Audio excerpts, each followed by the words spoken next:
But right now, it's the time to meet another one of our famous friends. Yesterday, I made some frantic calls here at VH1. You had no idea what we were going to put in the show. And I phoned an old pal of mine, and we're now going to get to meet him. Ladies and gentlemen, let's meet tonight's star guest. Yes, through more than 20 extravagant years and 20 extraordinary albums, The Cure have done it all in their own mistakable style and sound. With over 27 million albums sold, The Cure's achievements on every level have been incredible. 3 years ago, Robert reached the pinnacle of his career when he performed at My Wedding. How can we hope to surpass that? Let's meet and greet Robert Smith!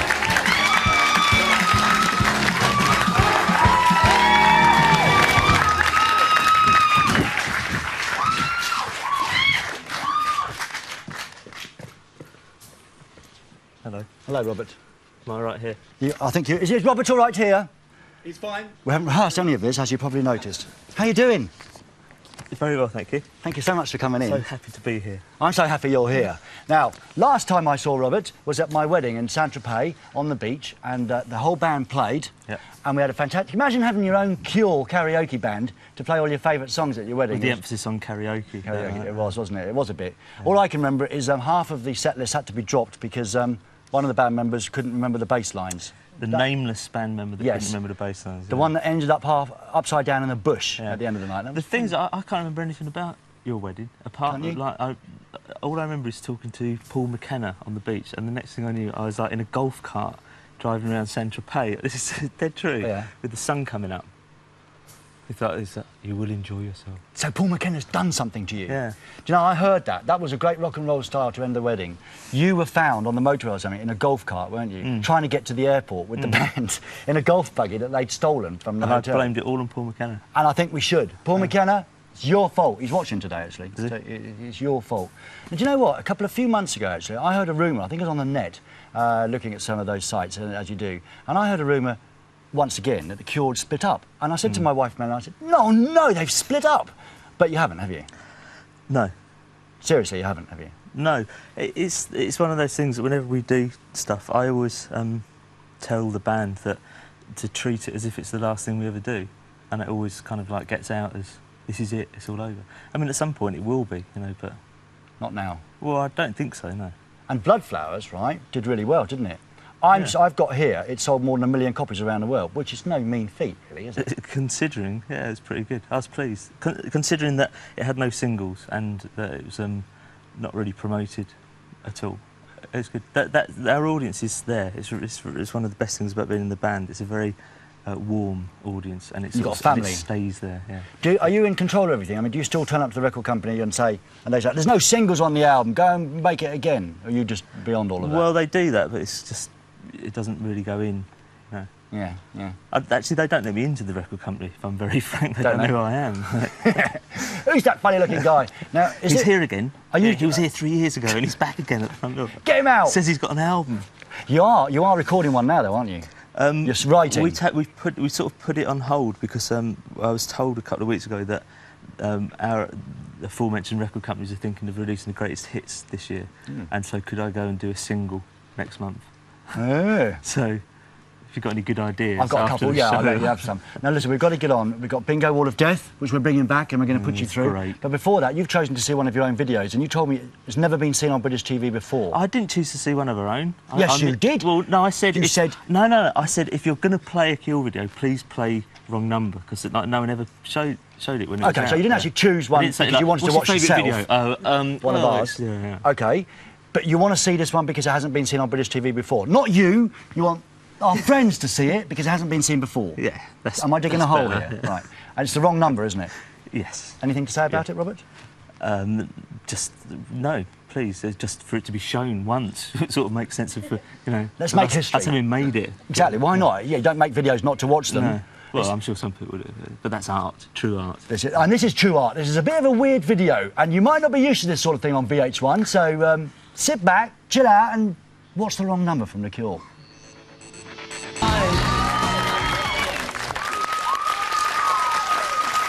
See? VH1 on the video, and here live in person, Robert. And we wanted both to see that video. Now, you're going to stick around, and we're going to bring back an old idea from the old days that you don't apparently remember. It's called Bingo Wall of Death.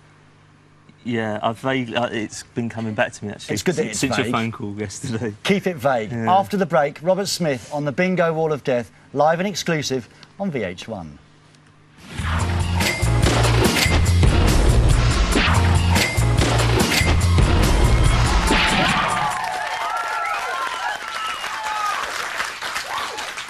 Hello, this is VH1. We know persons of your age group enjoy the odd game of bingo, so we'd like to bring you some bingo on your VH1. Eyes down, wide awake, it's time to roll the balls. On the Bingo Wall of Death. Actually, there was a typo on this today, and it was called the Bingo Ball of Death, which I think is a better idea. And tonight's star guest on the Bingo Wall of Death, Robert Smith. Now, before we go any further, because Robert luckily doesn't remember this from the old MTV days. He doesn't remember anything from the old MTV. And neither do I. Who am I? Lucy, could we have the contract, please, that Robert has to look at and at least sign very quickly saying you will play this stupid game? Thank you very much. That's all right. Thank you, Lucy. Robert, are you ready, willing and able to play the Bingo Wall of Death? Yes. Right, OK, first ball. I don't know how many questions we're going to have. We're going to have until it runs out. Now... What name is it? This Gwynedd? This is... Oh, yes. Where's our independent adjudicator? Will? What? Could you be our independent adjudicator? Whatever that means, yes. Yes, fine. Now, Robert, actually, this is a blank ball. So, in fact, it's a trick question. You can get to ask me any one of these questions you like because it's your bonus ball. Which, do you want me to upset you and really stuff your chances of getting the programme, or do you believe in aliens? Yes, I do, and I've seen an alien craft. I have. The Cure bus. The Cure tour bus. I have seen an alien craft with my wife, yeah. We looked up in the sky and I suddenly worked out what it's all about. I really did. Because it's this big... Do you feel this could be like for another show? Possibly, you're right, possibly. Shall we get on with you? A 30-minute special. That's maybe. true. Big special. Don't blow it now. No, me and Paul McKenna, perhaps, and our alien experiment. Brilliant say, idea. was he in the back of the car at the time? So, brilliant. Robert's done this before. Let's have another balls up, Rob. what's that, Ray? Oh. Leave it another time. It's number 15. So, Robert, what song would you sing in karaoke? Oh, a Frank Sinatra song. I'd sing Young at Heart. And ladies and gentlemen, exclusively for VH1, here tonight is Robert Smith with Young at Heart. Don't you know that it's worth every treasure on earth to be young at heart? That's it. Yeah. Yes! And let's have another balls up. It's my lucky number, Rob. It's number 8, Robert. How much did you earn in your first job? Oh, I think it's about £26 and something. I was a gardener for a week in 1977. £26 a week? Yeah, that was a lot for a gardener. That was a lot of money in those days. My dad owned the place where I was a gardener. Oh, right. So I was on special rates. Did you actually do any gardening at all? It was like his back garden.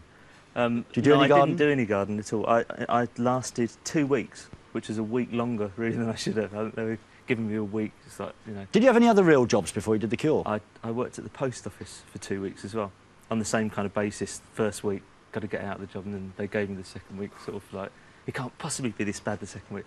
I wasn't really cut out, and am not cut out for a proper job. No. No. So the post office hours would have suited you, though, wouldn't they? Like sort of, no, up too early. No, it was good. No, it was before I went to bed. It was fantastic. Fantastic. Yeah. Well, you could do that. It's kind of an end of the evening sort of thing for me. Ready for another ball? Yeah. OK. Oh, no, it's not a trick one, Rob. It's an empty one, Robert, and you get to ask me one. There's too many. I told to put one in there only. Where's the strangest... Where's the strangest place you ever had sex? Right.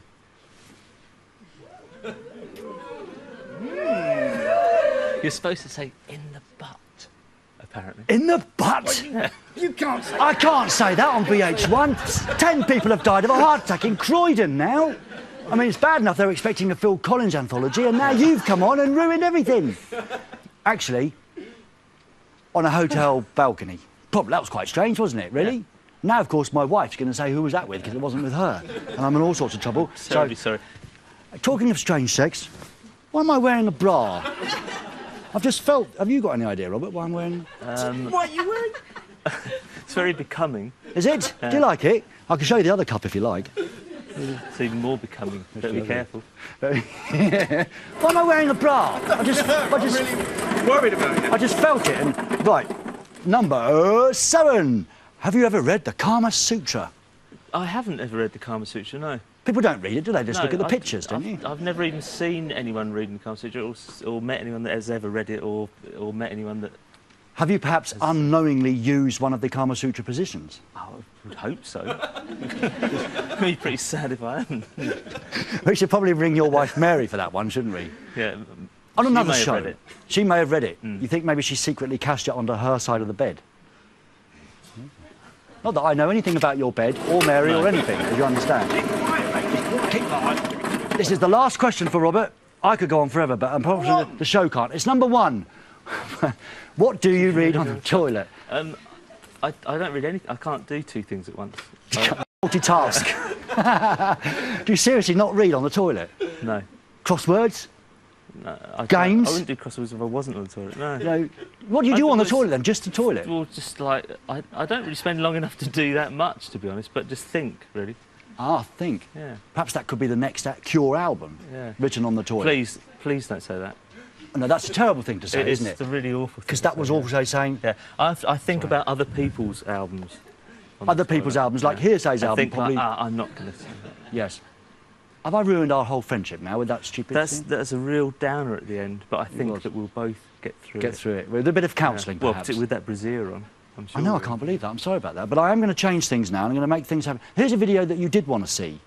When I asked you on the phone which videos you wanted to see, you said definitely not a Cure one, unless you want to see one. Yeah. And then you said someone else you'd like to see. Do you remember who it was? Fatboy Slim, I think I said, didn't I? And praise you. Any particular reason why? Because of the man in his red underpants. I think it's like one of the best video moments of all time. That's why. OK, good. Robert Smith's favourite video of all time, his 10 of the best, number 1, is this one, from Fatboy Slim. I'm sorry about the toilet thing. I don't know where that came from at all.